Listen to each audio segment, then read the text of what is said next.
En 1996, Scream débarque dans les salles de cinéma. On en a déjà parlé dans une précédente vidéo, mais pour rappel, le film de Wes Craven est un slasher méta, qui réinvente les codes du film d'horreur grâce notamment au scénario de Kevin Williamson, qui est novateur, surprenant, mais aussi subtilement comique. Scream se moque des conventions du genre, décortique les défauts et tropes du slasher, c'est un film qui deviendra culte et qui marquera son époque. En 1997, un autre scénario de Kevin Williamson est adapté au cinéma, et il s'agit de Souviens-toi l'été dernier. Le film est bien moins méta que Scream peut l'être. Craven n'est pas à la réalisation et ça se sent. Le film est un brin trop sérieux et bien qu'il aura un petit succès populaire amenant à la production d'une suite, quelque chose cloche dans Souviens-toi l'été dernier. Comme si avec Scream, le slasher était mort pour de bon et que la seule chose qui restait à faire était d'en rire. Vous là-bas, vous voulez quoi? Qu'est-ce que vous attendez? Quoi? Moi, qu'est-ce que j'attends? Tu trouves que j'attends trop? Qu'est-ce que tu attends? Oh merde! Vous l'avez deviné, on va parler aujourd'hui de Scary Movie.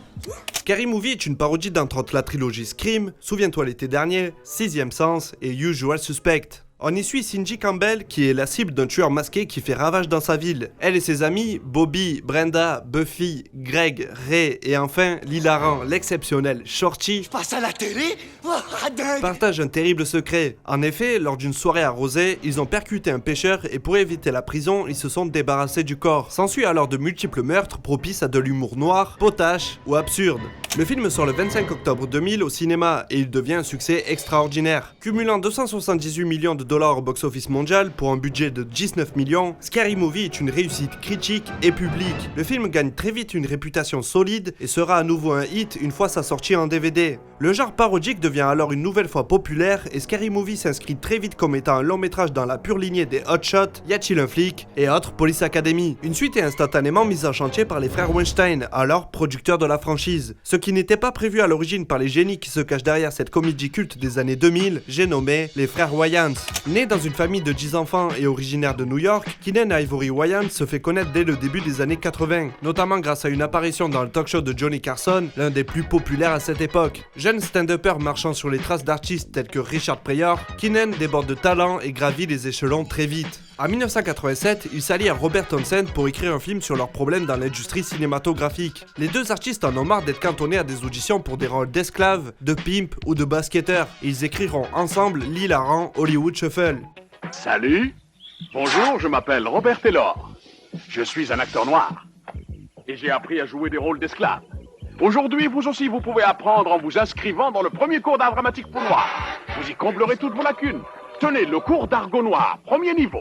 Sale putain de connard! Enfoiré de merde, fils de pute! Oui, c'est ça, c'est excellent, bon travail! Robert Townsend finance et réalise lui-même ce premier film à 100 000 $ avec des cartes de crédit. Il rapportera près de 5 millions à sa sortie, c'est un véritable petit succès critique et public, et si des réalisateurs comme Spike Lee ou Melvin Van Peebles étaient déjà présents dans l'industrie, Robert Townsend et Keenen Ivory Wayans enfoncent le clou avec un film important sur la représentation des Afro-Américains à Hollywood, mais surtout fait en totale indépendance, sans major ni grand producteur derrière. L'intégrité et le côté subversif du film en font une œuvre unique qui dévoile déjà un style provocateur de la part de Keenen qui gagne en réputation jusqu'à créer en 1990 le show In Living Color.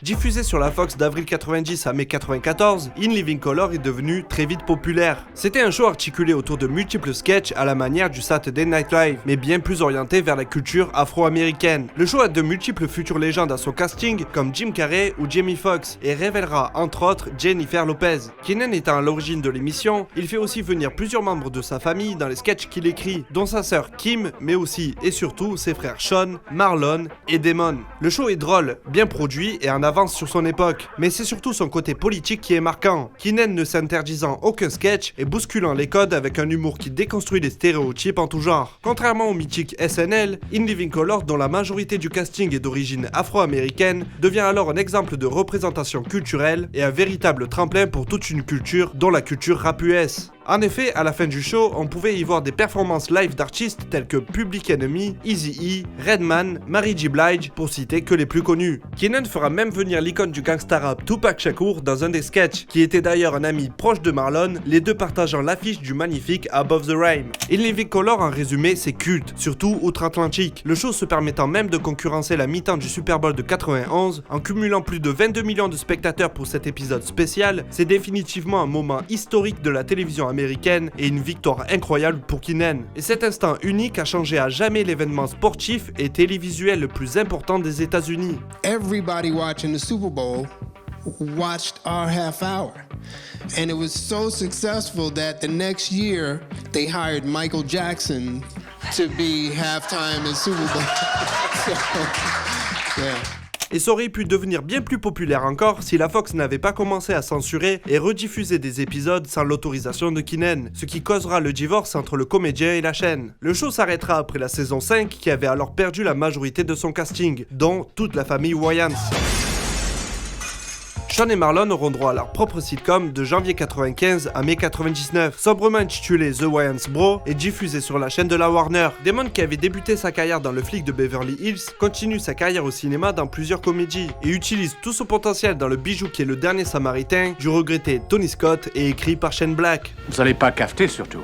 Toi, tu la fermes, du gland. C'est moi du gland, lui c'est Trouduc. Il apparaîtra aussi aux côtés d'un jeune Adam Sandler dans le film À l'épreuve des balles. Mais bien sûr, vous l'attendez tous, Damon est surtout connu pour son rôle de Michael Kyle dans la série Ma famille d'abord. Enfin, bref. Revenons en arrière.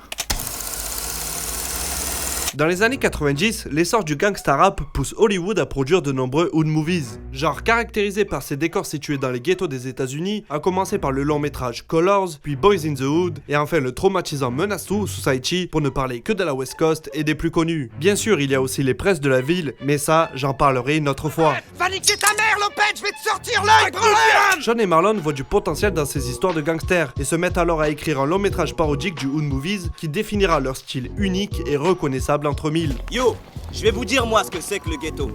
Parce que dans le ghetto, n'importe qui est une cible. Hood Movie est sorti en 96. On y suit Sandar qui vient d'aménager en plein ghetto et qui va alors découvrir la rue, la vraie, aux côtés de son cousin Lock Dog et de toute sa bande. Loin du misérabilisme habituel, Sean et Marlon détournent des scènes de culte avec un talent impressionnant de justesse. Je peux dire que je plains ta mère.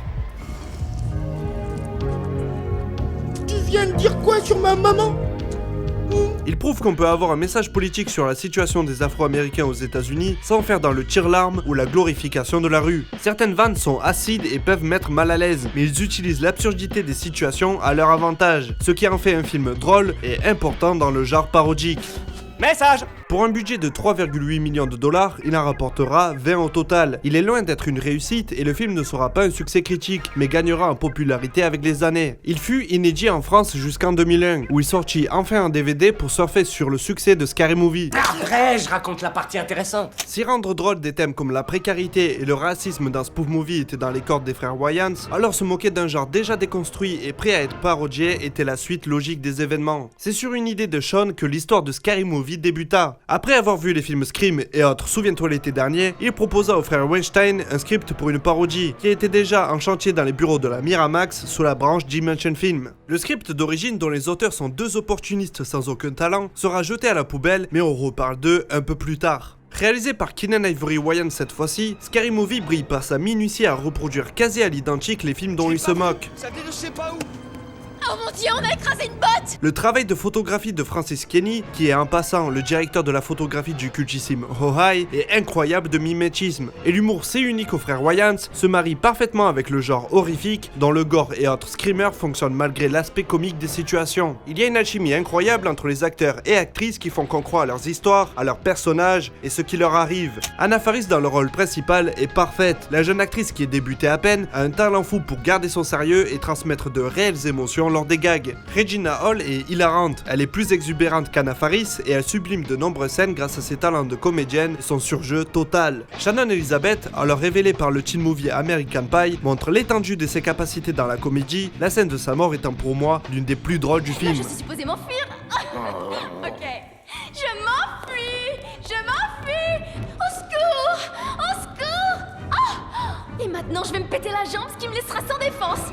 Scary Movie a peu de défauts à mes yeux, à part peut-être certaines blagues qui ont vieilli ou des parodies qui sortent de nulle part comme celle de Matrix. Le film reste tout de même très bon, et bien que l'humour soit subjectif, il est pour moi toujours drôle, même 20 ans après sa sortie. On se demande réellement qui est le tueur, et une fois révélé dans une ultime parodie qui prend tout son sens quand on connaît l'univers de Scream sur le bout des doigts, le film devient alors grandiose et surprenant du début à la fin. Et bon, vous vous en doutez, mon perso favori c'est évidemment Shorty, personnage haut en couleur et stoner au QI négatif. Parodie de Randy Mix version amateur de bœuf, Shorty fait mouche à chaque fois qu'il ouvre la bouche pour dire une connerie, et le jeu d'acteur de Marlon Wayans n'y est pas pour rien. Moins violent et agressif que Lock Dog, Shorty se fera même pote avec le tueur à la fin du film. C'est de la bonne. C'est le personnage qui, à mes yeux, fait passer Scary Movie de très bons films à œuvre culte. Et pour moi, c'est celui qui évitera à Scary Movie 2 d'être un naufrage total. Je m'explique, Scary Movie 2 est moins bon que son aîné, les scènes s'enchaînent mal, le fil rouge est moins présent que dans le premier, ce qui en fait un film moins digeste. Cependant, la parodie d'Emek fonctionne toujours sur moi. Tout comme les plus nombreuses scènes avec Shorty. Oh mon Dieu! Oh putain, ça sent le cramé! Oula! Mais c'est moi! Ah! J'ai une idée! Oh non! Oh, je suis stone! Tiens bon, Shorty! Oh, prenez votre temps, putain, j'ai jamais plané comme ça! Tire! Fume plutôt la tête! Et j'aime même l'humour crado dont fait preuve certains gags, car c'est déjà quelque chose qu'on retrouve dans Spoof Movie. Malgré ça, je trouve que le reste du film tombe souvent à plat, surtout de nos jours, et les films parodiés sont de toute façon moins cultes que Scream. Mais bon, il y a Shorty. Mais tu sais, j'ai appris un truc super important à la fac. La valeur des bouquins. C'est vrai? Ouais, regarde celui-là. Papier gratos. Génial.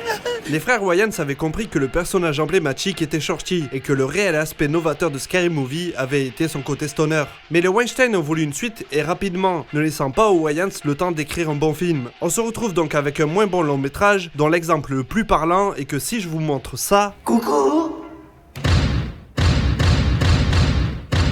Ah ouais, c'est la pub Nike ça. Alors que si je vous montre ça... Yo. Ça va.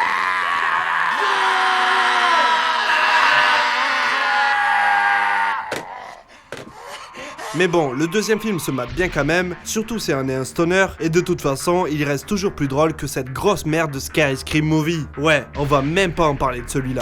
Bon, vous le savez tous, Scary Movie a eu d'autres suites, mais à cause de différends avec la Miramax, les frères Wayans ont été écartés du troisième film, malgré un script déjà écrit. C'est quoi ce Beans?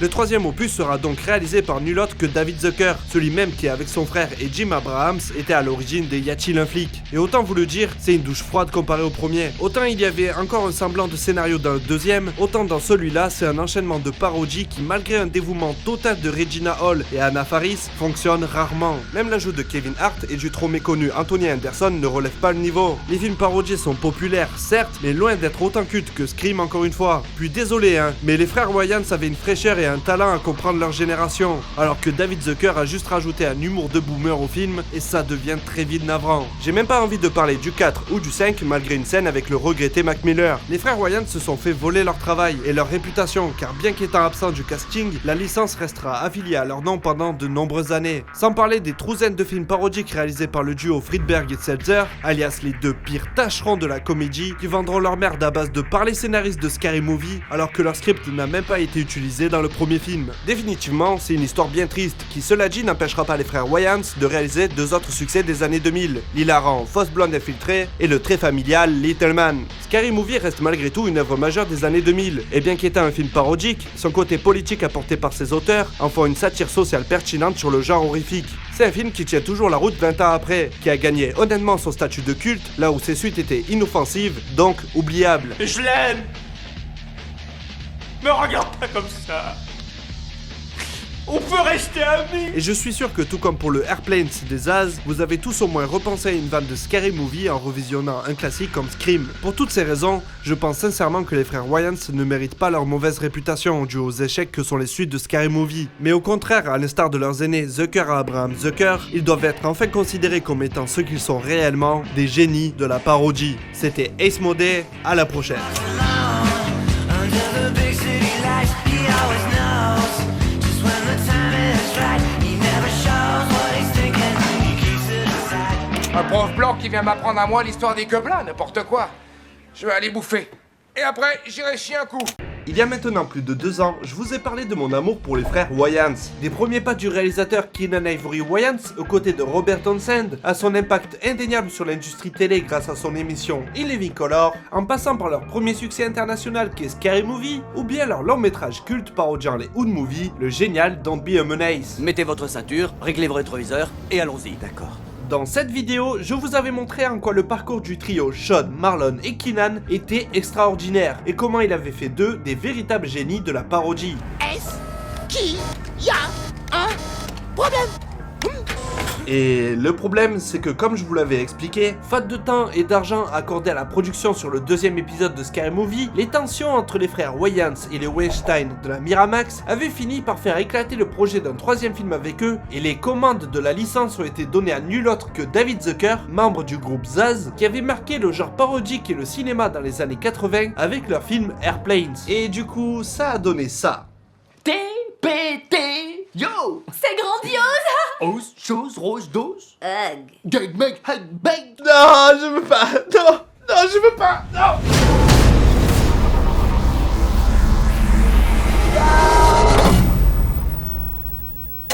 Bon, au vu des commentaires sous ma première vidéo, je me suis aperçu d'un truc. Vous avez des goûts de merde. Ok, bon ça va, l'humour c'est subjectif. Et oui, Scary Movie 3 a quelques blagues qui me font rire moi aussi. Tu sais ta maîtresse, mademoiselle Brenda? Oui. Elle a été tuée! Elle est morte! Elle a une mort atroce! Morte comme ton chien! Voilà, c'est bête, méchant et gratuit. Rajoutez le pipi, le caca et le vomi, tout y est un bon coup et...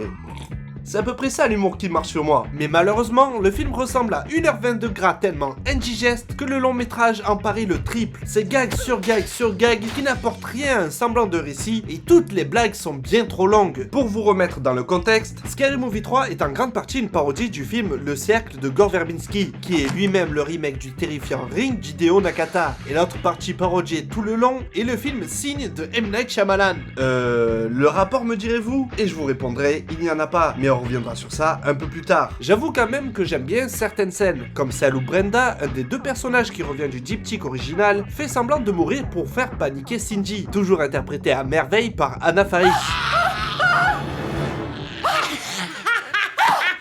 Voilà, c'est drôle, Regina Hall en fait des caisses, tout comme Anna Faris, et en plus ça ressemble vraiment à leur personnage que l'on connaît depuis 2 films. Mais, David Zucker, il insiste dessus assez lourdement. Oh mon Dieu, Brenda! Brenda! Genre, vraiment lourdement.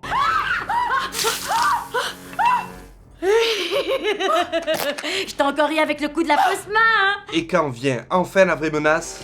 Debout, espèce de gros boudin! Allez! Ok, ça ressemble encore très fort à son personnage, c'est même assez marrant, mais c'est long. Tout le film est comme ça, c'est une bonne vanne étirée sur des kilomètres jusqu'au point de rupture. Et j'ai rien contre le comique de répétition. À titre d'exemple, quand Shannon Elizabeth tombe sur Ghostface dans le premier Scary Movie, la vanne, c'est pas d'insister sur le fait qu'elle soit conne. Oh, je suis blessée! Bon ok, c'est vrai un peu, mais c'est pas mon propos. Je m'enfuis! Je m'enfuis! C'est une vanne sur plusieurs niveaux, à la fois méta parce que le personnage se moque des gimmicks de films d'horreur, c'est aussi une surenchère de gore, mais surtout en termes de réal, c'est toujours filmé comme étant un vrai film de genre, mais avec un personnage cartoonesque. Et là, ça marche pour moi, parce que même si la scène s'étire, le nombre de couches qui se superposent rendent le gag de plus en plus impressionnant visuellement. Si on prend une autre scène de Scary Movie 3, par exemple cette parodie du film Signe, avec Charlie Sheen qui tient ici le second rôle principal, devinez ce qu'il se passe? Ça, c'est votre femme. Elle s'est pété la saucisse. Bon ok, celle-là elle est très drôle, mais... Regardez ce qui arrive à ce taco. Voilà, deuxième fois, c'est déjà moins drôle, puis... Annie a été coupée en 2 là, c'est pigé? De haut en bas. Oh putain, mais voilà quoi, c'est comme ça tout le film. Si je prends une tartine, que j'y mets un petit peu de beurre de cacahuète, faites pas Burke, c'est délicieux, vraiment. Que je l'étale, je mange.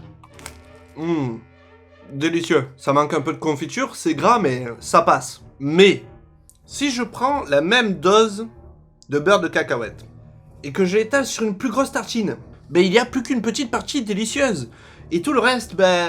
Bref, vous avez compris. C'est ça mon problème avec Scary Movie 3. Et bien sûr, je comprends que l'humour des premiers films peut ne pas être votre tasse de thé. Et sur ça, je ne juge pas. Mais en termes de rythme, de gestion des blagues et de mise en scène, ça va tellement plus loin que ce troisième opus. Et vu qu'expliquer des blagues, c'est le truc le moins divertissant du monde, on va revenir plutôt sur les films parodiés. Dans le premier, la moquerie était concentrée sur Scream et Souviens-toi l'été dernier. Ce qui est logique vu que c'est deux slashers populaires de la fin des 90s, et cerise sur le gâteau, c'est écrit par la même personne. Scary Movie était donc cohérent quasi tout le long, si on exclut évidemment la parodie de Matrix, qui sort d'un peu nulle part, mais c'était la mode à l'époque. Ça insiste même pas dessus, comme dans Without a Paddle. Oh le con! Matrix. Si t'as la ref, c'est cool, si tu l'as pas, tu te dis wow, stylé. Et quand le film nous sort une ref à un autre succès populaire, comme Usual Suspect par exemple, ben encore une fois, ça a du sens dans la narration. Ça sert de retournement de situation parce qu'on cherche encore qui est le troisième tueur du film, et malgré que ça soit une parodie, la structure du scénario a un côté premier degré qui marche. L'intrigue est assez bien ficelée pour que malgré les nombreux gags, on soit réellement pris dans son côté whodunit, et quand la réponse est donnée, même si ça reprend notre film, ben on est surpris, tout en étant une scène vachement drôle, mais surtout logique. La cohérence de la parodie n'est pas sacrifiée sur l'autel de l'humour à tout prix. On se rapproche donc plus d'une écriture à la Shaun of the Dead que d'un Hot Shot 2, là où pour Scary Movie 3, c'est littéralement la foire fouille. Pourquoi mélanger Signe et The Ring à 8 Mile et putain encore une fois Matrix?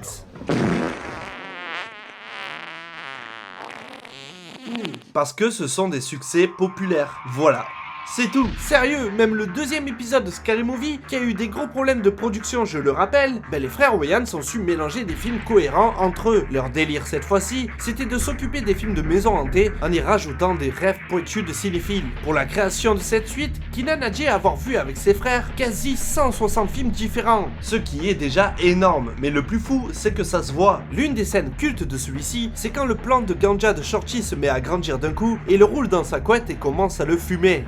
Oh mon Dieu! Oh putain! Une pure scène pour Stoner, visuellement impressionnante et drôle, mais surtout elle est tirée en partie du film Le Train des Épouvantes. Dans ce film, on retrouve donc un segment où une plante qui grandit sans cesse tue des gens. Et si vous n'avez pas capté cette référence, vous vous êtes peut-être dit « Oh tiens, on dirait Poltergeist !» Et vous avez tout aussi raison, surtout qu'une autre scène de Scary Movie 2 reprend quasi exactement la même poupée de clown pour en faire un gag. Mais c'est pas tout, l'intro de Scary Movie 2 reprend L'Exorciste, qui n'est pas à proprement parler un film de maison hantée. Ben pour appuyer le tout, ils reprennent aussi Amityville avec la scène des chiottes.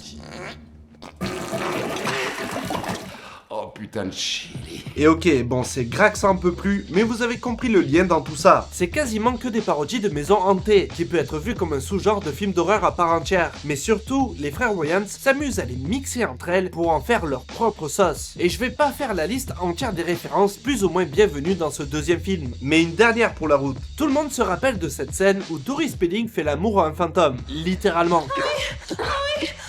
Ben cette scène est tirée de Bloodbath at the House of Death, où même le gag du fantôme qui fume après le travail accompli est déjà là. Mais surtout, il y a un truc frappant dans le film original. Ben c'est de l'horreur, mais avec beaucoup d'humour.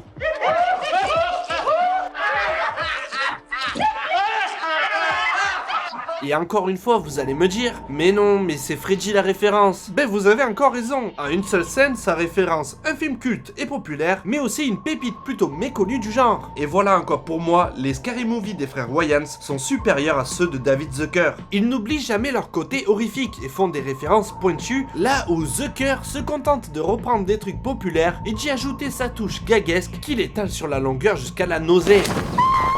Je sauve une chose de ce troisième film, son casting. Déjà reprendre Anna Faris et Regina Hall, c'est vraiment ce qu'il fallait faire pour garder un minimum de cohérence dans la licence. Mais en plus, l'ajout de Charlie Sheen, Kevin Hart, Anthony Anderson et Simon Rex fait mouche, je dois bien l'avouer. C'est tous de très bons acteurs. Et oui, ils jouent bien la comédie, ce qui vend une grosse partie des gags. Tu me détestes parce que je suis black. Par contre, si on parle photographie et montage, ce qui est à la charge du réalisateur, je le rappelle, ben désolé, ces plaques ça en peut plus. On dirait du DTV fauché sans âme, et j'ose le dire, c'est digne du travail que feront Friedberg et Setzer sur leur Spartatouille et autres epic movies. Vers l'infini Et loin de là! Il faut rappeler qu'ils étaient crédités au générique de Scary Movie 1, alors que rien de leur script original n'avait fini sur le grand écran. Ou presque, c'est compliqué et les sources se contredisent, mais bref. Lorsque les frères Wayans ont été virés du 3e épisode, devinez qui a été rappelé par les Weinstein? Putain de Friedberg et Setzer. Selon un article de 2003 de Gary Sussman pour Entertainment Weekly, il est reporté que le titre original de ce 3e opus était Scary Movie 3, épisode 1, Lord of the Broom, et c'était une parodie qui devait mêler Star Wars, Le Seigneur des Anneaux et Harry Potter. Et le tout devait être réalisé par nul autre que notre cher David. On a échappé de peu à la catastrophe, vraiment. Alors quand j'entends dire que David Zucker a repris en main la licence Scary Movie et en plus que les frères Wayans sont surestimés, pour moi c'est le gag ultime. David Zucker a tué la licence Scary Movie avec la complicité des frères Weinstein et ça se prouvera avec le 4e opus, toujours réalisé par ce papy sans plus aucune créativité et un mauvais goût prononcé. Des gens couraient partout complètement nus. Vous étiez nus? Non. Grâce au ciel, enfin une bonne nouvelle. Offrez-lui un souvenir. Il fait revenir le cast du 3, mais pour un temps d'écran bien plus court, faisant reposer le film sur les épaules déjà fatiguées d'Anna Faris et de... une parodie de Tom Cruise dans La Guerre des Mondes. Bref, même Regina Hall, qui revient au bout de 42 minutes dans le film, ben elle n'a littéralement rien à jouer. On dirait une obligation contractuelle. Et ce n'est pas tout. Déjà, on a des caméos à l'appel, comme si ça allait aider le film à gagner en qualité. Sauf que bon, c'est Lil Jon, Fabulous, Shaquille O'Neal et Dr. Phil. Dr. Phil? Mais c'est quoi ces conneries? Je garde tout au plus une vanne dans le film, et c'est celle-là.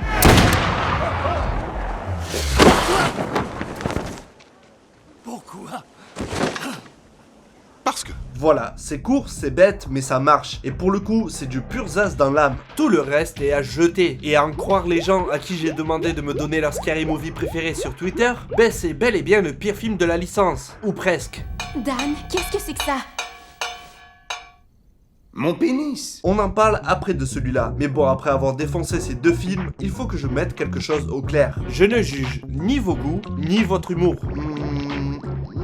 Mon point dans cette vidéo est juste de démontrer à quel point les suites de Scary Movie, réalisées par David Zucker, s'éloignent complètement de ce qu'avaient installé les frères Wayans dans leurs films. En tout cas le premier, car même si j'ai défendu certains points du deuxième, je dois être honnête. Tout le film n'est pas à la hauteur de ses meilleures scènes. Et c'est notoirement connu que ça vient d'un problème avec la Miramax. D'ailleurs, si on demande à Marlon Wayans comment ça s'est passé, voilà sa réponse. Les Weinstein ne sont pas les meilleures ou les plus gentilles personnes avec qui faire affaire. Ils font ce qu'ils veulent, et cela peut être grossier et assez irrespectueux. Nous n'avons pas pu nous entendre sur l'accord. C'était un truc du genre, si vous ne voulez pas être payé pour les blagues, on va demander à quelqu'un d'autre de le faire. Il est donc assez simple de comprendre la pression qui a poussé le trio à rajouter le début des problèmes qui deviendront la règle sur le 3 et le 4. Soit des incohérences au niveau des références. C'est limite du sabotage à ce niveau-là. Et la parodie de Charlie Angels ou les références à Hollow Man en sont les meilleurs exemples. Et je sais que le 2 ou le 3 ont quand même trouvé leur public et qu'ils sont aimés par une partie d'entre vous. Et c'est normal. On a tous un humour particulier, forgé par nos expériences personnelles et nos expérimentations culturelles. Donc si vous ne pouvez pas vous empêcher de rire sur le 3e épisode par exemple, ben il n'y a pas de mal. Et de toute façon, qu'est-ce que mon avis a à voir là-dedans? Tant mieux si Scary Movie 3 vous fait rire, vraiment. Par contre, dénier que le travail fourni par les Wayans est nettement plus recherché, je trouve ça vraiment malhonnête. Je vous demande pas de plus rire au premier qu'au 3e, ça c'est personnel. Je vous parle simplement de technicité et ça n'a rien à voir avec votre appréciation du film. Mais surtout, je vous demande d'accepter le fait que les Wayans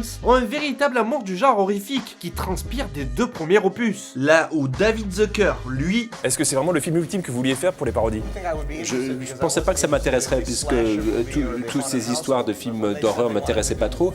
Mais quand ils m'ont dit qu'on allait faire une parodie de Signs et du Cercle et 8 Mile, enfin ce genre de film-là, alors là je me suis dit voilà, ça serait quelque chose de rafraîchissant, de nouveau. Et Scary Movie 3, pour moi, c'est quelque chose de complètement nouveau. Bon voilà, il le dit lui-même, la base de la licence ne l'intéresse même pas. Voilà pourquoi le film est autant différent et pourquoi je ne l'aime pas par la même occasion. Je ne comprends même pas pourquoi il a accepté le projet si... L'argent, c'est toujours l'argent, ok. Et en plus, les frères Weinstein n'ont aucun respect envers les frères Wayans. We never walked away from our franchise that we created.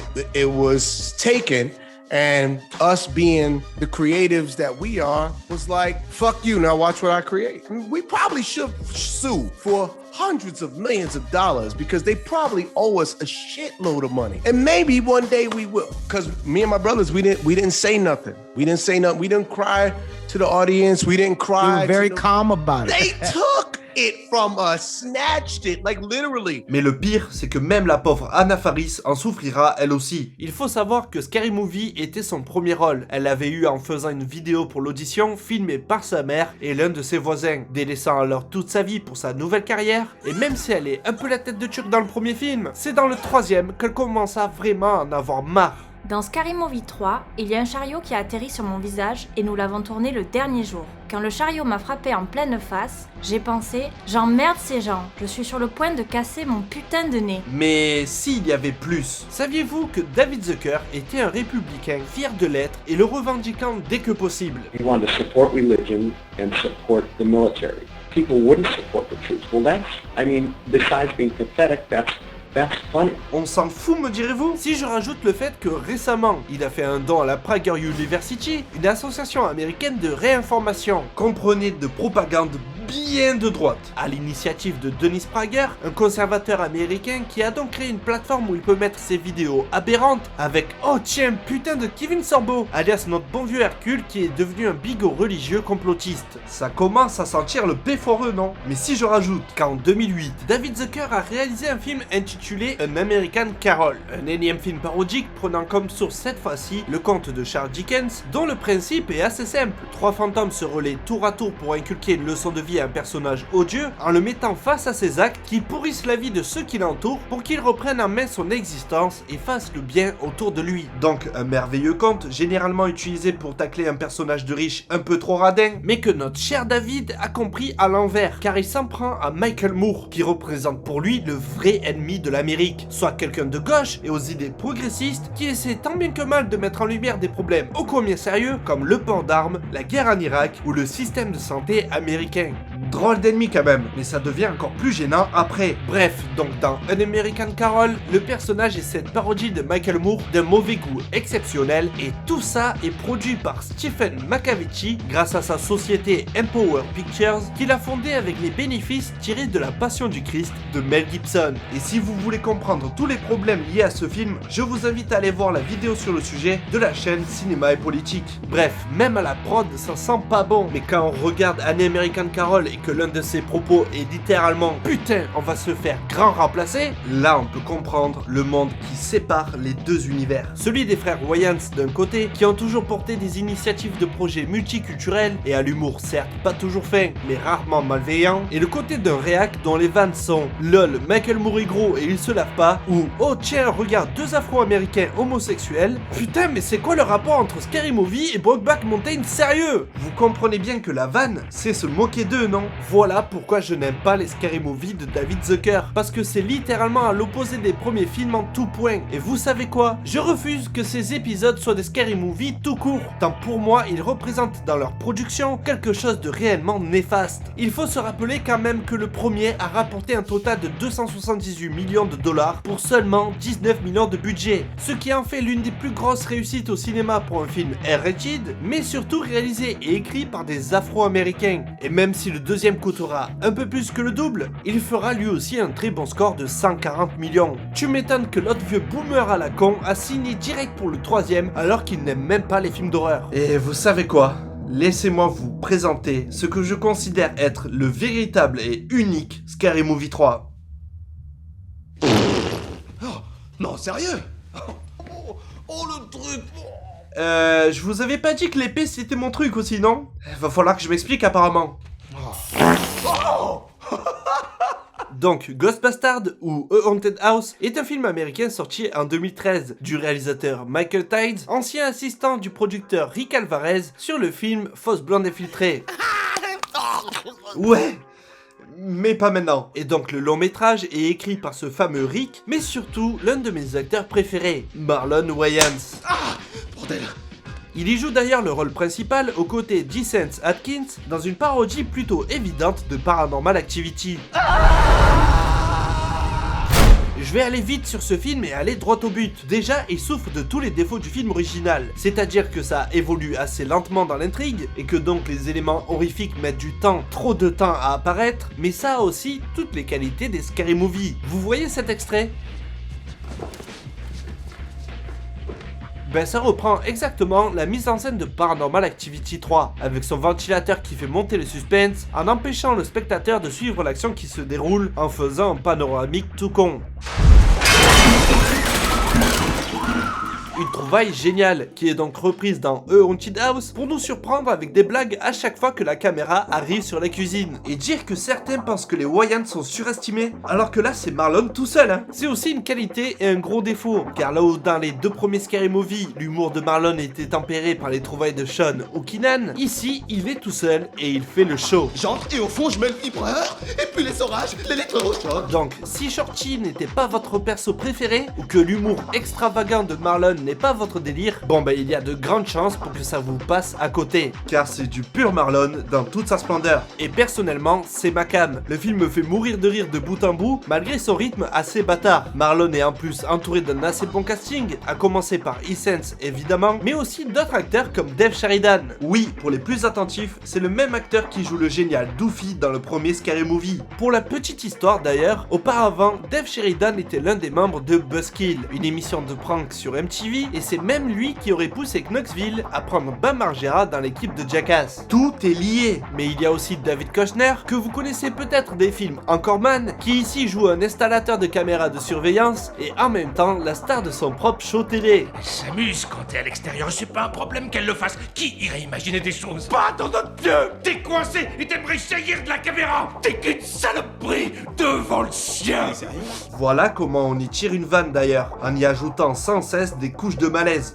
Mais bref, ensuite il y a Cedric the Entertainer, une légende de l'humour afro-américain que l'on peut apercevoir dans Big Mama par exemple, et surtout c'est Edgy de la trilogie Barbershop. Bref, vous l'avez sûrement vu dans un truc tellement c'est un second couteau très apprécié, et ici il y joue l'un des révérends les plus drôles qui m'ait été donné de voir. Là j'imagine ce que sa chatte peut sentir, puanteur infernale. Et pour finir, côté acteur, on a aussi Nick Swardson, un habitué des films d'Adam Sandler, qui joue ici un médium à crever de rire. Moi je sens juste une bite qui bouge. On commence en douceur. Je suis désolé, ça peut être très mal pris, mais moi ça me fait rire pour une raison toute conne. Marlon Wayans se croit irrésistible. Et ouais, bon, normal. D'ailleurs, c'est un truc qui revient avec le couple des voisins. Toute la blague repose sur leur attirance assez lourde envers les personnes issues de la diversité et leur envie d'échangisme. On dirait une parodie de Get Out avant l'heure. On se fera des bons sandwichs, fromage blanc, pain noir. Ouais, et peut-être qu'on va tous grimper sur le petit lapin blanc, tu sais. Tu parles d'organiser une blague canal avec ta meuf? Une quoi? Une quoi? De quoi tu parles? Vous avez compris, j'aime ce film plus que de raison, et il aura même droit à une suite, et avec putain de Gabriel Iglesias, et l'excellente Jane Presley, éternelle Joy de la série My Name is Earl. Seul problème, le film n'est jamais sorti chez nous. La faute revient aux distributeurs qui ont bazardé le premier épisode en DTV en France, et faut dire qu'il a eu énormément de mal à trouver son public. Mais il y a bien évidemment une autre raison au fait que ces deux films n'ont pas connu le même succès que Scary Movie premier du nom. Dans les années 2010, le genre parodique a une très mauvaise réputation, déjà à cause de la qualité discutable du quatrième Scary Movie, mais aussi à cause d'une série de films parodiques vraiment merdiques. Les films de Friedberg et Setzer, mais pour ça il me faut une vidéo entière, donc pensez à vous abonner et à mettre la cloche, car ça sera ma prochaine vidéo. Et croyez-moi, c'est un sacré dossier. On pourrait aussi ajouter que seulement 3 mois après la sortie de Haunted House, on a eu droit au 5e film Scary Movie, avec toujours David Zucker aux commandes du scénario et Malcolm J. Lee à la réal, alors que la franchise n'avait pas eu d'épisode depuis 7 ans. Ça me fait vraiment penser au film Asylum, qui sort un film le plus vite possible pour parasiter le succès d'un autre long métrage. Bref, encore un coup bas des Weinstein, je pense. En tout cas, j'espère vous avoir aidé à comprendre mon point de vue sur la mort de cette franchise que j'aime énormément, et que j'ai réussi à vous ouvrir les yeux sur à quel point Scary Movie 3 est loin d'être une véritable suite, tant il s'éloigne des règles pourtant simples qu'avaient établi les Wayans sur les 2 premiers opus. Il faut beaucoup de travail pour faire de bons films parodiques, mais surtout un amour pour un genre précis, ce qui n'est pas le cas de David Zucker, selon moi. Bon, il est temps, aujourd'hui on va s'attaquer à la pire chose qui soit arrivée au cinéma dans les années 2000, j'ai nommé le duo malfamé Friedberg et Setzer. Pour rappel, ils sont deux des scénaristes à l'origine du projet Scary Movie, mais leur script original nommé Scream If You Know What I Did Last Summer avait été jeté à la poubelle par les Wayans, le considérant vraiment trop nul et repartant alors de zéro pour arriver au film que vous connaissez tous. Ça va!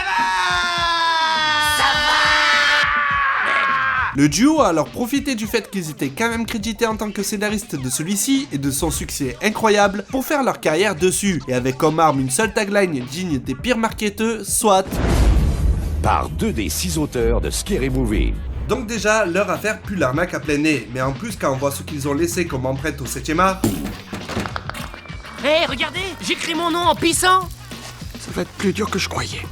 Bref, vous l'aurez compris, je déteste ce duo et on peut facilement dire une chose sur eux et leurs films, ils ont tué le genre parodique, les tocards. Ou peut-être que non, et que c'est en fait l'arbre qui cache la forêt. Pour éclaircir tout ça, revenons au tout début de leur histoire. C'est en 1993 que tout commence. Le réalisateur Rick Friedberg réalise une vidéo intitulée Bad Golf Made avec Leslie Nielsen dans le rôle d'un professeur de golf. C'est une parodie de VHS à leçon comme on pouvait trouver à l'époque pour d'autres disciplines, comme ici le karaté avec Chuck Norris. If you walk around looking like a victim, the chances are you'll become one.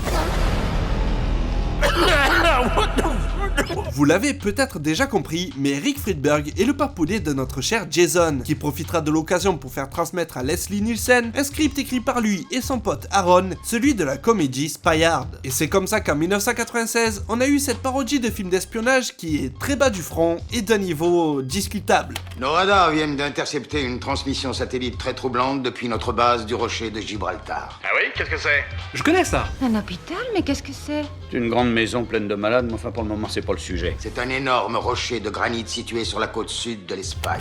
Je me permets d'interrompre ce film parce qu'on se fout un peu de ma gueule. C'est du vol et du plagiat. Bref, le film sera quand même remboursé, mais ça partait très mal pour leur carrière. Ils ont donc fait leur chemin jusqu'à la Miramax, épaulés par le producteur Peter Safran, et avec sous le coude leur fameux premier scénario de Scary Movie, dont les Weinstein ont acheté les droits en ayant peur que d'autres sociétés de production capitalisent sur leur propre succès, comme Scream. Il y a une formule là-dedans, c'est ce qu'on fait de plus simple comme formule. Tout le monde est suspect. Et c'est comme ça qu'ils se sont retrouvés crédités au générique d'un film devenu culte. Et jusqu'à aujourd'hui, ils sont encore présentés comme deux des scénaristes de Scary Movie, ce qui a le don de m'horripiler, car ce n'est techniquement pas la réalité. Old manager who used to work at Gold Miller. After Don't Be a Menace came out, he was like, "What are you working on?" "I want to make fun of screams." And he's like, "Oh, that's a fucking excellent idea." This motherfucker, he leaves Gold Miller 3 months later. He fucking took my idea and gave it to those fucking dudes. And they were writing my idea at the same time as I was writing fucking Scary Movie. The crew that said that they wrote Scary Movie, but they never went on the fucking set with us. They don't even know where we shot it. Have no idea. Friedberg and Seltzer, who did Vampire Sucks, Narnia shit. Look, that's their shit. Now, we did Don't Be a Menace, Scary Movie, I'ma Get You Suckered. Does it look like we stole their shit? C'est en 2006 que le duo commencera à foutre vraiment la merde dans le genre parodique, avec Date Movie. Et dès les premières minutes du film, c'est juste horrible. Les boules! Les boules! Les boules! On peut y voir la pauvre Alison Hannigan maquillée en personne obèse et apparemment si laide qu'elle pousse les hommes qui croisent son chemin à se tirer un clou en pleine tête. Déjà là, vous pouvez voir le niveau d'humour de ces deux tocards. Le film a commencé il y a même pas 5 minutes et leur humour c'est déjà oh lol, elle est grosse. Date Movie est un amalgame de plusieurs comédies romantiques comme Hitch ou Mon beau-père et moi. Je vais t'avoir à l'œil.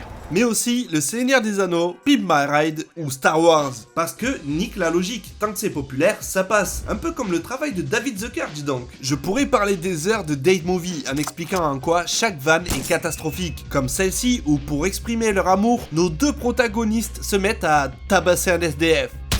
Ou encore celle-ci qui reprend le gag du chat qui va aux toilettes comme dans Mon beau-père et moi. C'est Jinxers. C'est déjà moyennement drôle, tout dépend du niveau de votre humour. Perso, ça pourrait être mon délire, l'épée c'est rigolo. Mais pas pendant 1 minute et 17 secondes, putain! À ce niveau-là, c'est pas long, c'est juste interminable. S'il te plaît, film, fais quelque chose! Maman, si tu vomis, vomis là-dedans. Bref, on va pas s'attarder sur celui-là parce que je devrais répéter sans cesse les mêmes arguments tout le long de la vidéo. C'est juste méchant et bas du front tout le temps. Mais s'il faut enfoncer le clou dans le cercueil, ben j'ai juste envie de vous montrer cette scène. Je veux qu'elle soit heureuse, je veux le meilleur pour elle. Mais des fois j'ai envie de...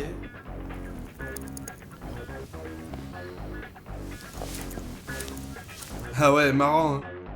Et ça dure des plombes. Ou alors, j'ai envie de prendre un oreiller quand elle dort et...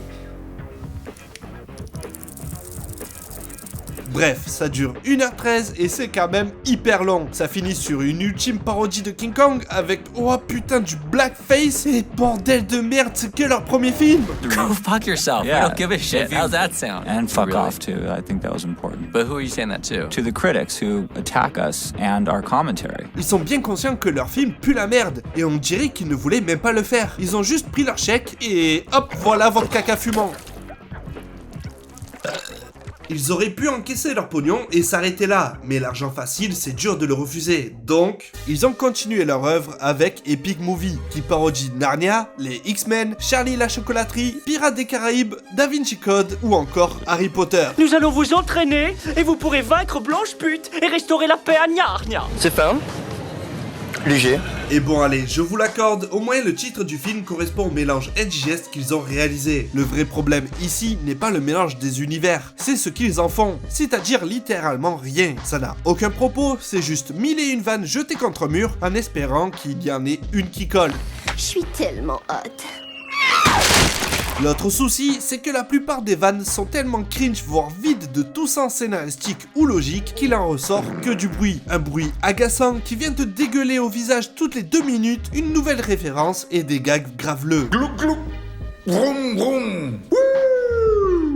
Malgré que ces deux films soient littéralement bâchés par les critiques cinéma professionnels, mais aussi le public, ben les longs métrages sont rentables. Date Movie n'a coûté que 20 millions de dollars, soit le même budget que Scary Movie, mais en a rapporté 85 dans le monde. Idem pour Epic Movie, qui avec le même budget en a rapporté 87. Ils sont d'ailleurs produits par la société Regency Enterprise, qui a été fondée par un homme assez spécial. Arnon Milchan a une histoire vraiment folle. Il a produit un peu plus de 130 films, dont de véritables chefs-d'œuvre comme Il était une fois en Amérique, Brazil, Hit ou encore Fight Club. Il est interdit de parler du Fight Club. C'est un entrepreneur ayant des relations très fortes avec de grands noms du cinéma comme Martin Scorsese, Robert De Niro ou encore Oliver Stone. C'est d'ailleurs grâce à ses choix de production et de business avec la Warner et la 20th Century Fox qui distribuent les films Date Movie et Epic Movie au passage qu'il deviendra milliardaire. Mais en plus de ça, il est aussi un espion israélien ayant contribué à obtenir de l'uranium pour le programme nucléaire d'Israël. Everybody looked to me like a James Bond.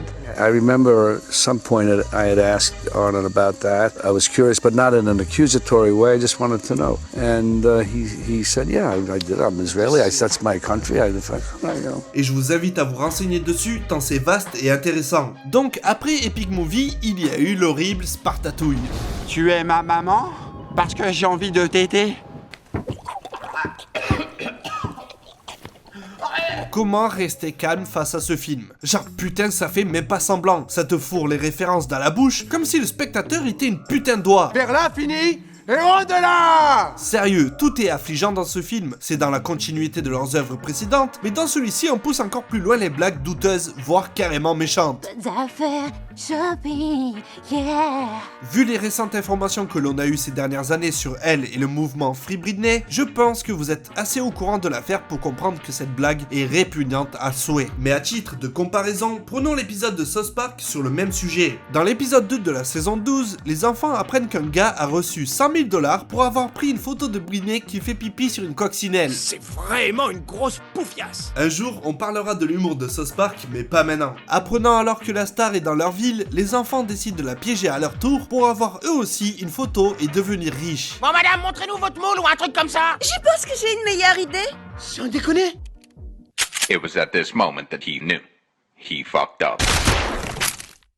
Ouais, hardcore hein, du pur South Park. Toute la morale de l'épisode est assez simple et elle est explicitée comme d'habitude par Kyle. C'est sûr que voir des stars péter les plombs c'est très marrant. Mes copains et moi on est aussi responsables que vous, mais je dis bien, peut-être qu'il est temps qu'elle puisse avoir une vie cool. Après, ça part en sucette avec une parodie de Body Snatchers et Children of Corn, et en gros, on apprend que les Américains ont besoin de sacrifier une jeune femme pour leur récolte. Et oui, là encore, c'est du pur South Park. Mais ça marche, je me rappelle que l'épisode m'avait vraiment marqué. Malgré son raisonnement par l'absurde, le message était passé. Et honnêtement, je trouve que c'est l'un des meilleurs épisodes de la série, car les créateurs Trey Parker et Matt Stone font preuve d'humanité envers une des stars dont ils adorent se moquer, tout en apportant un message fort. Ou du moins, ils avaient bien compris le traitement médiatique pervers qui s'en prenait aux jeunes filles célèbres. Et tout ça se passe en 2008, soit à la même période que la sortie de Spartatouille, et on distingue deux camps très différents. Celui des gens qui ont compris que ce qui se passait était grave et pouvait avoir des conséquences terribles, et nos deux tocards qui jouent les bullies. Mais en plus, encore une fois, le film nous prend vraiment pour des cons. Eh bien, Harry Knowles, sur son site internet, dit que ce film n'est rien d'autre qu'une parodie minable de 300. Si ça touchait seulement 300, à la limite, ça aurait pu être très drôle. C'est vrai que l'esthétique du film était critiquable et que c'était un bon sujet à parodier. Sauf que ça a été mis entre les mains de personnes malveillantes. Le pire, c'est qu'en 2008, on n'a pas eu seulement Spartatouille. On a carrément eu un deuxième film par le même duo. Laissez-moi vous parler de Disaster Movie.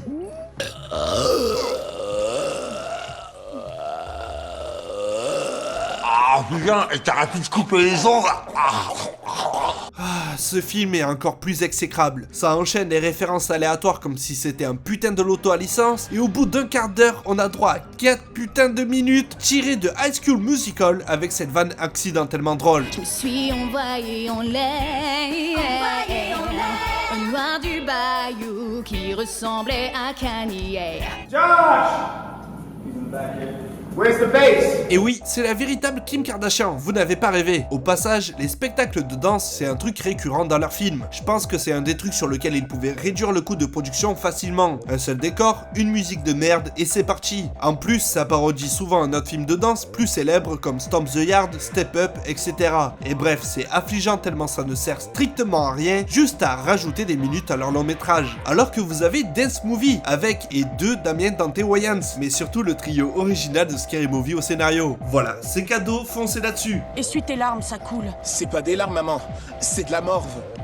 Oh, alors mouche tes yeux. Bon, c'est aussi pas mal méchant, mais on y revient après. Disaster Movie est sur l'échelle de Friedberg et Seltzer l'un de leurs pires films. Et le public ne s'y trompera pas, car c'est le premier qui fera bien moins de bénéfices au box-office. Faut croire qu'enfin, l'arnaque commençait à se voir. Et pour le coup, celui-ci n'est même pas sorti chez nous. C'est peut-être dû au fait qu'on ait eu deux de leurs films la même année. Ou bien encore tout simplement à cause du fait qu'enfin, il n'y a quasi aucun acteur ou actrice connu dans ce film. Ce qui le rend tout de suite moins attirant. Dans Date Movie, malgré que ça soit une immondice, on pouvait se raccrocher à Alison Hannigan, Jennifer Coolidge, le regretté Fred Willard ou encore Eddie Griffin. C'est maigre, c'est sûr, mais ça aide un minimum à tenir. Idem pour Big Movie, où on retrouve Kal Penn avec toujours Coolidge, Willard et Tony Cox. Ça commence à être plus léger, mais bon, pour juste Kal Penn qui semble souffrir tout le long du film, le pauvre, ça peut expliquer un certain nombre d'entrées. Et pour Spartatouille, bon ben là, ça commence déjà à se gâter. On a bien Sean Maguire de la série Off Centre, mais il était déjà pas le plus drôle dedans. Alors comment ça va les copines?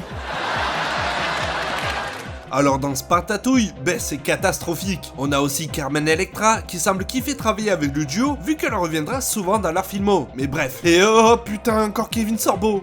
Je n'aime pas ça. Et pour Disaster Movie, bon ben on a Kim Kardashian. Et c'est tout. Après ce semi-échec, on n'a pas revu le duo de 2 ans, parce qu'ils travaillaient ensemble sur un nouveau projet. Ils avaient compris leur erreur du passé, et après 3 films, ils ont eu assez d'expérience pour faire enfin un bon long métrage digne de ce nom. Et je m'en souviens maintenant. Je t'avais fait un toucher rectal. Non, je rigole, évidemment que Vampire Sex c'est toujours de la dub.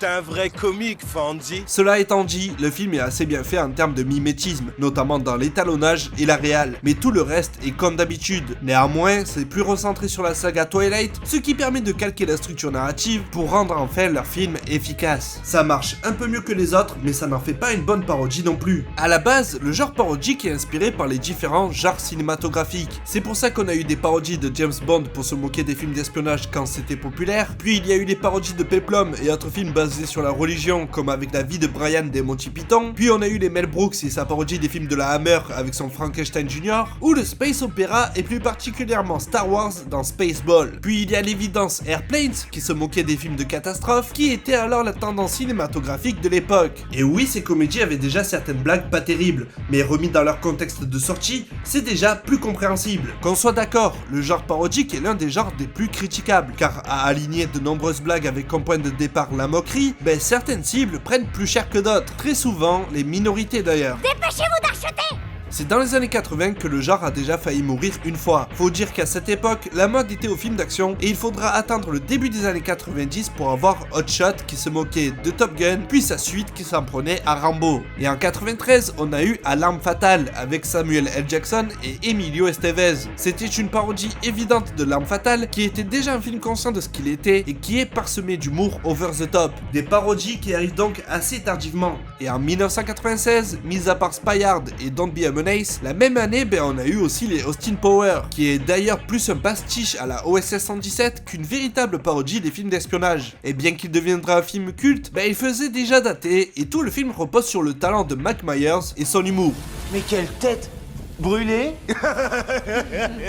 Il faudra donc attendre l'année 2000 et l'arrivée de Scary Movie pour avoir enfin quelque chose de nouveau, ce qui donnera à un jeune public un appétit pour ce genre de long métrage. Mais après les purges de Friedberg et Setzer, on était plus que rassasiés. Pire, on en était dégoûté. Par contre, est-ce vraiment la faute de ces deux tâcherons si le genre est mort de nos jours? Honnêtement, je pense qu'ils en sont une des causes, mais tout ne repose pas sur eux. Les films des années 2010 deviendront toujours plus conscients de ce qu'ils sont. Il suffit de voir les longs métrages du MCU pour s'apercevoir du problème. Les films se moquent déjà sans cesse d'eux-mêmes. Et ça, c'est sans parler des films qui référencent d'autres licences jusqu'à la nausée, comme avec Ready Player One et ses 1001 clins d'œil à la pop culture. Alors oui, c'est bien utilisé et ça a du sens parce que c'est Spielberg, mais quand on voit Space Jam 2 qui n'utilise que ses franchises phares pour son décor, c'est déjà plus voyant. Mais alors si on parle de Free Guy ou bien du film Tic et Tac, là c'est flagrant. C'est autant cynique que les films de Friedberg et Setzer et la majeure partie de l'industrie cinématographique est devenue comme ça. Mais rajoutez à tout ce cynisme ambiant l'arrivée de YouTube et la prolifération des mèmes, et vous comprendrez aisément pourquoi la parodie n'est plus un genre attrayant pour le 7ème art. Friedberg et Setzer ont sûrement fait du mal au genre parodique, mais c'est nous-mêmes qui l'avons tué.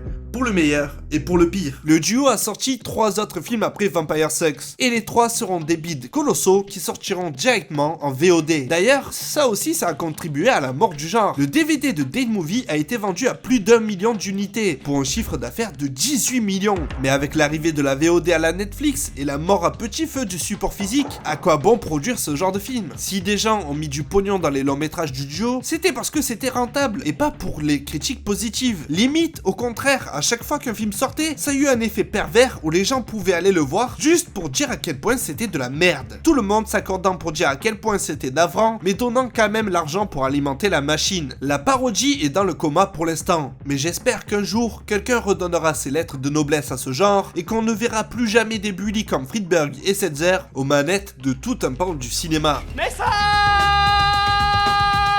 Sachez que moi, je l'ai fait. J'ai payé de ma personne. Et même 2 fois de suite. D'ailleurs, pour finir avec le duo, est-ce qu'on peut vraiment leur jeter la pierre pour leur film? Bon oui, mais ça va plus loin que ça. Il faut savoir que le duo a écrit un script qui s'est arraché au début des années 2000, notamment par un acteur que vous connaissez tous, l'iconique Nicolas Cage. C'était censé être un biopic dramatique sur la vie du pianiste Liberace, et à en croire les bruits de l'internet de l'époque, les compères étaient bien entourés sur le projet et c'était parti pour être un magnifique biopic. Mais le projet a coulé, le duo a accepté de faire Date Movie et la suite, vous la connaissez. Donc vous voyez, c'est pas tant que c'était 2 connards tout court, c'est plus compliqué que ça. Et vous savez quoi? C'est même pas les pires personnes du genre parodique. Mais je laisse ça à l'équipe de Spoof Talk, un podcast que vous pouvez retrouver sur vos plateformes préférées et qui est spécialisé dans le genre. En conclusion, c'est un sujet vaste qui fait ressortir à quel point le monde du cinéma, notamment à Hollywood, est impitoyable. La carrière du duo est complètement morte, et à raison, mais est-ce que vraiment c'était que de leur faute, ou celle d'une industrie à la recherche de profits rapides? Je vous laisse décider par vous-même. Hey, vous connaissez sûrement tous et toutes cette photo légendaire. Tupac et Biggie, les deux plus grands rappeurs des années 90, si ce n'est de tous les temps, qui prennent la pause ensemble en 1993 après avoir tapé un petit freestyle. Ce que vous n'avez peut-être jamais remarqué, c'est qu'en bas à droite de cette photo se trouve une troisième personne, et c'est Marlon Wayans. I know a little bit of history. Issu d'une fratrie de 10 enfants, tous plus talentueux les uns que les autres, Marlon commence sa carrière par un petit rôle de figurant dans le premier film de son aîné, Keenen, qui ensuite le propulsera dans son émission culte In Living Color, aux côtés notamment de Jim Carrey ou son frère Damon. Et c'est un peu plus tard qu'il affûte ses capacités comiques dans sa propre sitcom Les Wayans Bros, aux côtés de son frère Sean. Mais Marlon Wayans, c'est surtout des opportunités manquées, comme celle d'interpréter Robin dans Batman Returns, la suite du film culte de Tim Burton. If anyone knows Marlon Wayans, and if anyone knows if he's got a picture of himself in the Robin outfit, can you please let him know that we all would love to see it? On peut retrouver des traces du Robin version Wayans en figurine, car elles ont été produites avant son éviction du film, mais aussi en comics dans Batman 89. Tout ça pour dire que rien que cet événement est important pour comprendre sa carrière. Une carrière remplie autant de petites comédies sympas que de films cultes pour de bonnes et ouais, de mauvaises raisons. À mes yeux, Marlon n'a jamais eu la reconnaissance qu'il mérite, et si pour énormément de monde il est surtout Shorty, ce personnage phare des deux premiers Scary Movie, dont je vous ai déjà parlé dans une précédente vidéo, pour moi c'est aussi Tyrone, dans le drame Requiem for a Dream. Antithèse même du film fun, Marlon excelle dans ce spectre à l'opposé de ce qui m'a fait le découvrir, et me poussera donc à suivre sa carrière de très près, notamment en rattrapant l'excellent Momone, où il joue aux côtés de son grand frère Damon, ou encore Above the Rhyme, l'un de mes hood movie préféré où il joue aux côtés d'un certain Tupac Shakur. D'où sa présence sur la fameuse photo, mais ça, c'est une autre histoire. Ayant tout pour devenir l'un des nouveaux chouchous du cinéma hollywoodien, Marlon s'est même illustré devant la caméra des frères Coen en 2004 dans la comédie Lady Killers. Une carrière hors norme donc qui culmine à mes yeux la même année avec notre film culte du jour, Fausse blonde infiltrée. Cinquième film réalisé par Keenen Ivory Wayans, sorti en 2004 et coécrit avec entre autres Sean et Marlon, Fausse blonde infiltrée raconte l'histoire de Kevin et Marcus Copeland, deux agents du FBI pas très doués qui vont devoir surveiller et surtout accompagner les sœurs Wilson, deux héritières au caractère de chippie, jusqu'au Hampton, célèbre région de l'état de New York, notamment pour sa population remplie de bons gros bourges. Sauf que petit problème, sur la route ils ont un accident de voiture obligeant Kevin et Marcus à prendre la place des deux sœurs le temps de leur mission, qui consiste à déjouer un kidnapping. Mais est-ce que j'ai vraiment besoin de revenir sur l'histoire de ce film culte qui a cumulé 112 millions de dollars au box-office mondial à sa sortie? Bon, et si vous n'avez pas vu le film, vous connaissez au moins cette scène culte où Terry Crews chante du Vanessa Carlton. Making my way downtown, walking fast, faces pass and I'm homebound.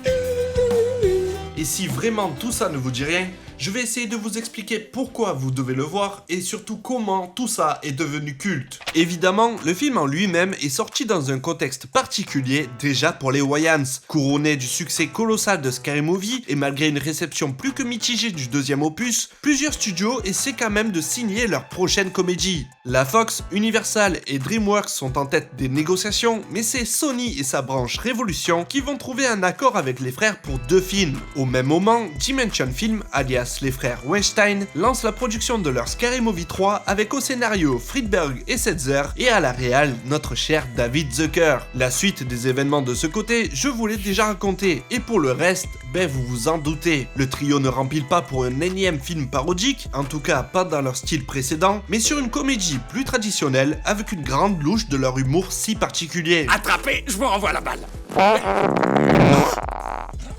Et pour en dire un peu plus sur le contexte, en 2004, un nom est sur beaucoup de lèvres, celui de Paris Hilton. On va passer l'histoire de One Night in Paris, son fameux film amateur ayant fait grande sensation, surtout sur internet. An illicit sex tape starring Paris Hilton hit the internet this week. It's the first time that the words Paris Hilton and job have ever been used in a sentence. C'est une histoire vaste, complexe et passionnante, mais il me faudrait toute une autre vidéo pour vous en parler. Overnight, my entire life changed. Everyone was making fun of it. I've lost part of my soul.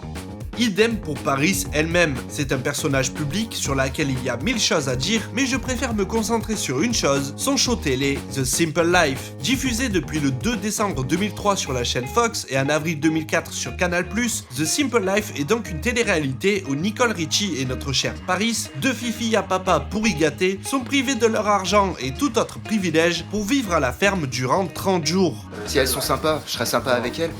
Si c'est deux pétasses no binaires, je leur en ferai voir aussi.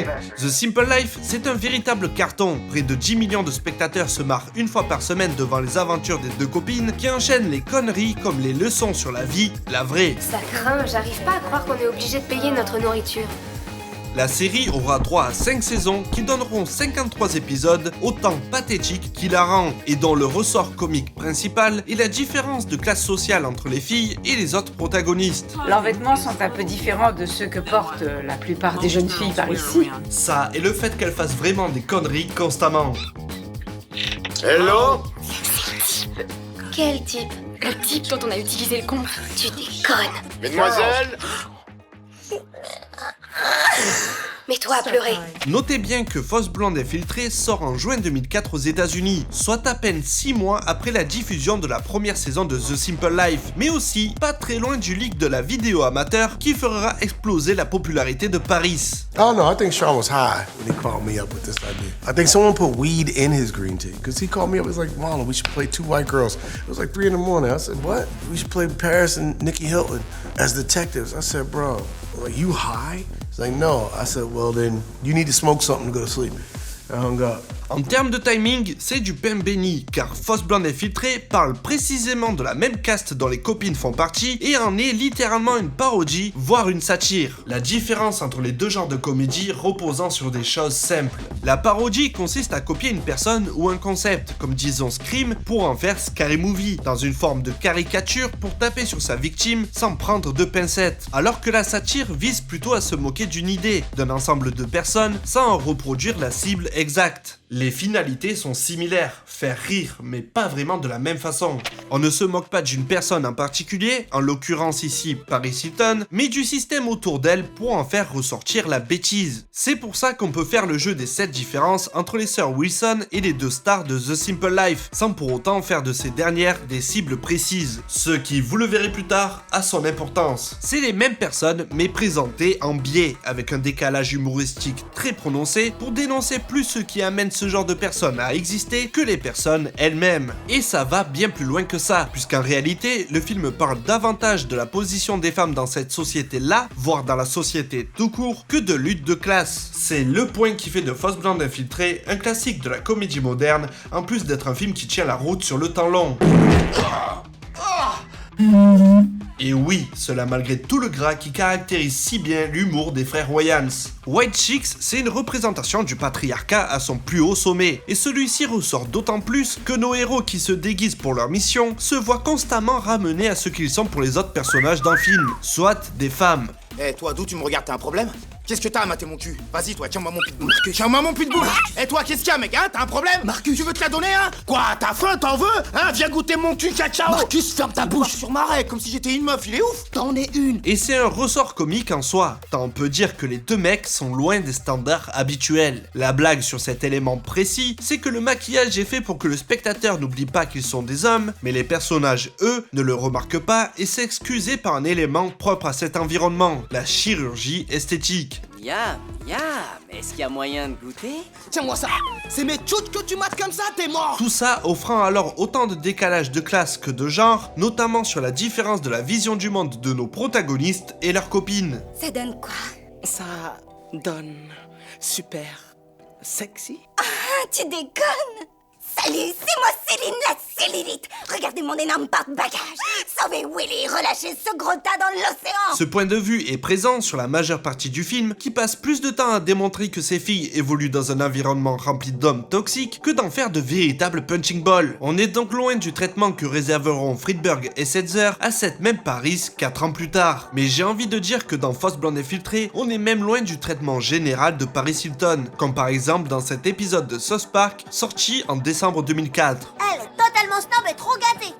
Oui, mais elle fait quoi? C'est une pute.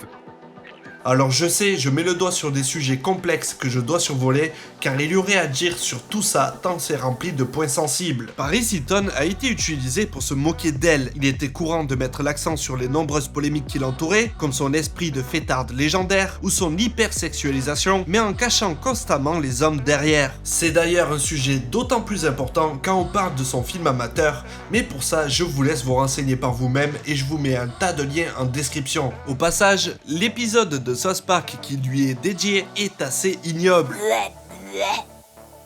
Et ouais, c'était pas du yaourt. Mais dans Fausse Blonde Infiltrée, c'est bien plus fin.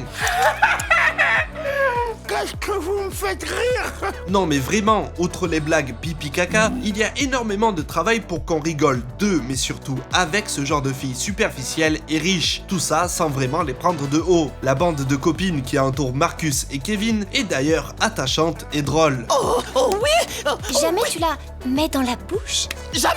Jamais dans la bouche. Ça, c'était les années 80. Donc vous voyez, ça a beau être un film avec des paix, il y a beaucoup plus derrière.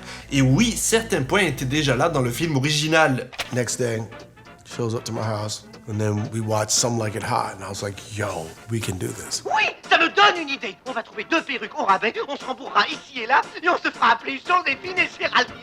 Car oui, Fausse Blonde Infiltrée est un remake à peine déguisé de certains Lem Show. Dans ce film culte sorti en 1959 et réalisé par l'illustre Billy Wilder, on y suit 2 musiciens durant la prohibition, nos chers Joe et Jerry, qui vont être malgré eux témoins du meurtre d'un mafieux. Pour leur échapper, ils vont alors se déguiser en femmes et rejoindre une troupe de musiciennes qui part en Floride et dont l'une des membres n'est autre que Marilyn Monroe. Certains Lem Show est un classique indéniable du cinéma, et encore de nos jours, le film reste pertinent, incroyablement beau, mais surtout très drôle. Mais tu n'es pas une fille, tu es un homme. Pourquoi un homme en épouserait-il un autre? Pour être tranquille. But to try to remake Some Like It Hot, I think, would be suicide. I mean, Some Like It Hot is an iconic movie. It's now been voted the best comedy of all time. Why in hell would you want to remake it? I think there's only a downside to that. Alors oui, oh là là, les Wayans, ils savent pas écrire un truc sans s'inspirer d'une œuvre déjà sortie. Pour votre information, certains Lem Show est lui aussi un remake. Qu'est-ce que tu as inventé? Rien encore. Mais je sens que ça vient. Et oui, Fanfare d'amour, sorti en 1935, est bel et bien le film original. Et c'est un film français. Oui, madame. Et... oula. Cocorico.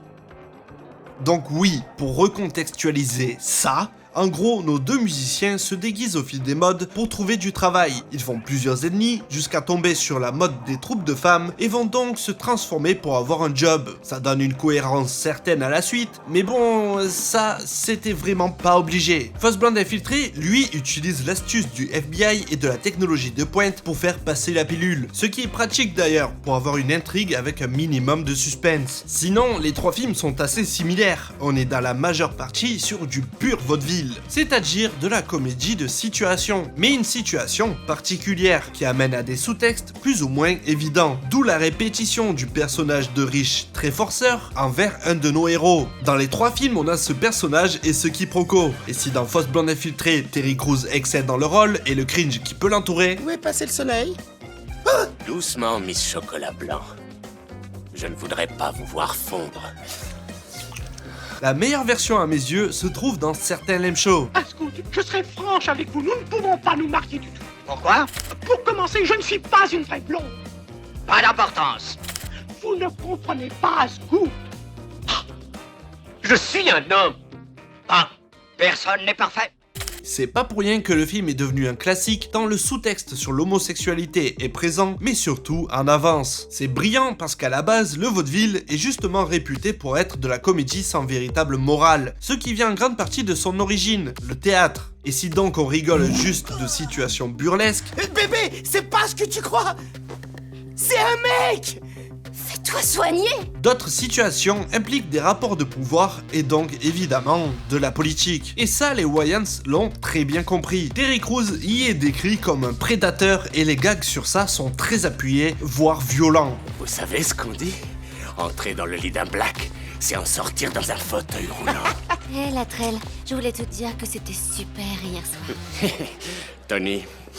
Bon d'accord, passe-moi tout de suite. C'est une version plus inoffensive dans certains lame shows, voire même attachante d'un côté. Là, le mec est un danger ambulant, c'est bien explicite, et il n'hésitera pas à essayer de droguer Marcus à son insu. C'est ce level de dangereux. Alors il va être puni, tout comme son fournisseur. Bonjour, flocon de neige. Et même si la vanne reste limite, pour être bien clair à la fin, quand il découvre que celle qu'il convoitait était un homme, il réagit comme ça. Vous êtes en train de me dire que vous n'êtes pas... Ouais, je suis pas une femme. Blanche? On t'a pas dit que c'était une fête 100% blanche, hein? Et faites quelque chose, virez-moi ce bambou-là. Alors oui, c'est pas fun de A à Z, mais le sous-texte est là. Pour revenir à la version française 2 minutes, bon ben ça devrait faire fermer les gueules des calquidjo qui ont osé dire de fausses blondes infiltrées que c'était un film raciste parce que 2 noirs déguisés en blanches, blablabla. Je vous jure que c'est ce que pensent certaines personnes et c'est effrayant de bêtises. Surtout que Fausse Blonde Infiltrée a été réceptionné par une tonne de Razzie Awards, une espèce de cérémonie qui serait l'inverse des Oscars par exemple, et où sont récompensés les pires films selon des critères très souvent à côté de la plaque. Et 5 ans plus tard, les Oscars, eux, ont nominé Robert Downey Jr. pour son blackface dans Tonnerre sous les tropiques. Are you kidding me? Car oui, pour moi, Marlon Wayans aurait mérité d'être nominé en tant que meilleur acteur principal aux Oscars pour Fausse Blonde Infiltrée. Je dis pas qu'il aurait battu Sean Penn dans Mystic River, mais bon, à la place d'un Johnny Depp, c'était pas très déconnant. J'exagère un peu, mais c'est pour que vous compreniez bien mon propos. Fausse Blonde Infiltrée est une comédie simple et cracra, du pur Wayans de A à Z. Mais justement, comme pour Scary Movie, Spoof Movie, I'm Gonna Get You Sucker, mais surtout Hollywood Shuffle. Salut! Bonjour, je m'appelle Robert Taylor. Je suis un acteur noir et j'ai appris à jouer des rôles d'esclaves. Ben leur cinéma véhicule des messages plus ou moins progressistes, plus ou moins engagés, mais qui vont dans le bon sens. Tout ça enrobé dans des formules, voire des moules bien connus, pour en faire ressortir tout ce qui ne va pas. Et bien sûr qu'il y a plus fin, plus féministe même que Fausse Blonde Infiltrée, mais au moins c'est pas misogyne. Du moins, ça essaie de ne pas l'être. Alors oui, c'est pas certains lame show. Déjà, c'est pas en noir et blanc, y a pas Marilyn Monroe, et tout ce qui évoque le fameux âge d'or d'Hollywood. Y a moins de charme, peut-être, même que cinématographiquement, les deux films sont à des années-lumière, etc., etc. Mais on reste quand même sur un film où un mec veut faire boire une meuf pour se la taper, et où un des héros fait semblant d'être gay pour séduire Marilyn. Niveau romance, ben j'ai vu mieux. Et oui, c'était en 1959, etc. Mais voilà pourquoi je considère Fausse Blonde Infiltrée comme étant un film culte, car il embarque avec lui une tonne de thèmes qui ont évolué et résonné depuis sa sortie jusqu'à maintenant. Donc, je pense sincèrement que Marlon Wayans, mais aussi ses frères, auraient dû obtenir un peu plus de respect pour leur travail, au lieu d'un mépris à 2 balles, et puis merde, c'est quand même mieux que Big Mama. On en a eu 3 de films Big Mama, sur lesquels il y aurait aussi des choses à dire, mais en réalité, on peut même parler de Sorority Boys, ou Connie and Carla avec Toni Collette, où le concept est totalement retourné par le fait que ça soit 2 femmes qui se déguisent en drag queen après avoir été témoins d'un meurtre. Mais il y a aussi Tootsie, l'évidence Mrs. Doubtfire ou bien Sister Act, dont on a parlé dans le podcast que je co-anime avec Golgo 16, Critical. D'ailleurs, le lien entre beaucoup de ces films, c'est Greg Cannom, qui est à l'origine des maquillages de Fausse Blonde Infiltrée, mais aussi de Mrs. Doubtfire et Big Mama. Il a une carrière extraordinaire et un talent certain pour le make-up, comme on peut le voir dans Vice, Idle Hand ou The Mask. Et bref, vous le voyez, même dans une remise en contexte au cœur du cinéma, Fausse Blonde Infiltrée évoque toute une galaxie de comédie, un univers où les codes sont brisés, réinventés sans cesse par des artistes avec une vision du monde à un moment donné, qui en font ressortir les meilleurs et pires aspects avec des gags, plus ou moins drôles, mais signifiants. En bref, c'est culte pour tout un tas de raisons, dont une des plus frappantes reste que White Chicks est un film assez universel, non seulement par les films qui le précèdent, véritable monument du cinéma ou non, mais aussi et surtout par ses codes, simples, populaires, mais qui mêlent des thématiques importantes, comme la couleur de peau, le genre et les classes sociales. Et ça, comme on a rarement vu au cinéma. Making my way downtown, walking fast, faces pass and I'm homebound. Et pour Little Man, bon ben ça on en parlera sûrement une prochaine fois. C'était Ace Modé, à la prochaine.